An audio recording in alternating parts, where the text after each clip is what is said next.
बहुत दिनों से सांस फूल रही है, पैरों में सूजन भी हो गई है। मुझे ऐसा लग रहा है शायद मेरे नाखून भी थोड़े से पेल मतलब सफेद से हो गए हैं। आंखों में भी हल्का सफेद सफेद सफेद सा रहने लगा है। कहीं मुझे अनीमिया तो नहीं हो रहा? तो जी हाँ, ये सारे सिम्टम अनीमिया के हो सकते हैं। तो वेलकम फ्रेंड्स, आज की इस वीडियो में हम बात करेंगे अनीमिया के बारे में।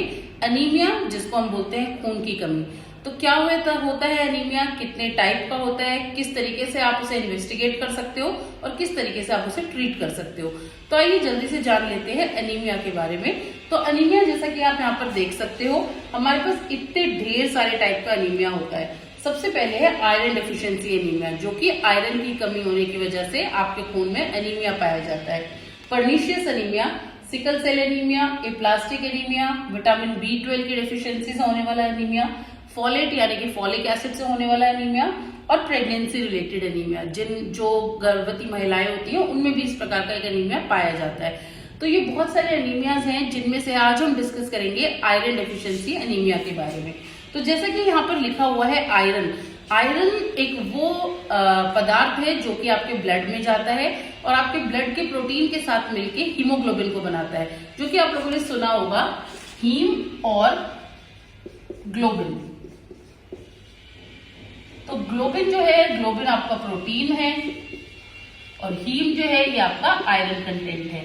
तो जब ये दोनों चीजें मिलती हैं तब ये एक चीज बनाती है जिसको हम बोलते हैं हीमोग्लोबिन, जिसको हम आम भाषा में बोलते हैं HB।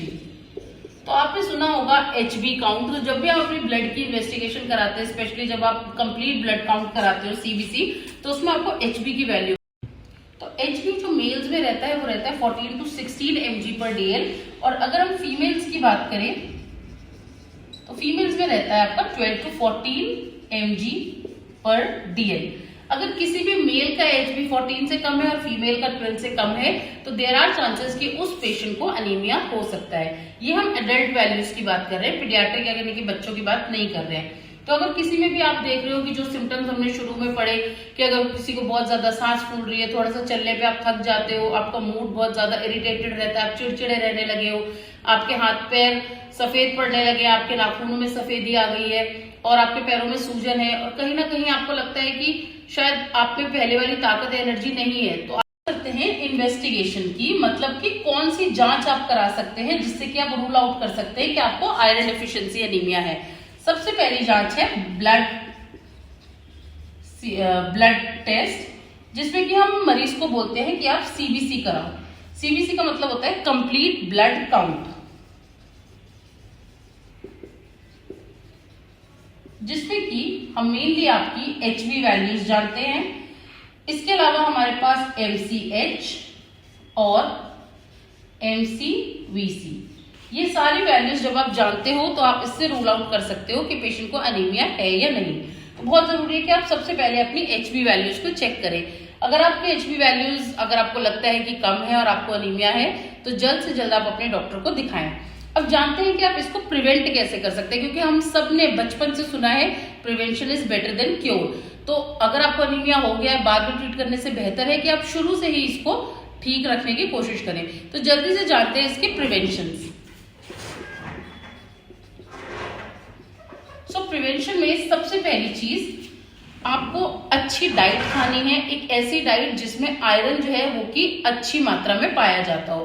अब अगर आप पूछेंगे कि आयरन किन चीजों में ज्यादा पाया जाता है, तो देखिए जैसे कि आपके डेट्स हो गए जिन्हें कि हम खजूर कहते हैं, खजूर एक बहुत ही रिच सोर्स है आयरन का। इसके अलावा जो गुड़ होता है, गुड़ में बहुत ही अच्छे अमाउंट में आयरन पाया जाता है।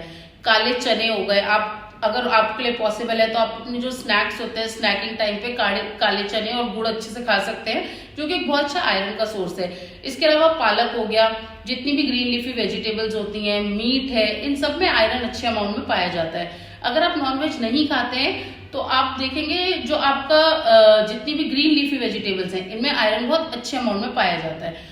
एक ट्रीटेबल बीमारी है जिसका समय पे इलाज हो सकता है। ट्राई करें कि आपको अनीमिया ना हो, इसीलिए आप शुरुआत से प्रिवेंशन रखें।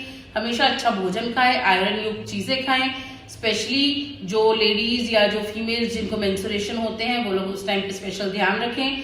क्योंकि अगर आपने इसे टाइमली ट्रीट नहीं करा और आपका हीमोग्लोबिन बहुत ज्यादा कम हो गया, लाइक अगर आपको सीवियर एनीमिया है, तो हो सकता है आपको ब्लड ट्रांसफ्यूज करने की भी जरूरत पड़े, मतलब कि किसी और का खून आपको चढ़ाने की जरूरत पड़ सकती है। तो आपकी स्टेज उतनी क्रिटिकल ना हो, उससे बेटर है कि हम शुरुआती दौर में इस चीज को ट्रीट कर ले। सो आई थिंक जो भी मैंने मैसेज दिया आपको क्लियर होगा। ऐसे और जानकारी मेरे वीडियो जानने के लिए और देखने के लिए मेरे चैनल पे बने रहें।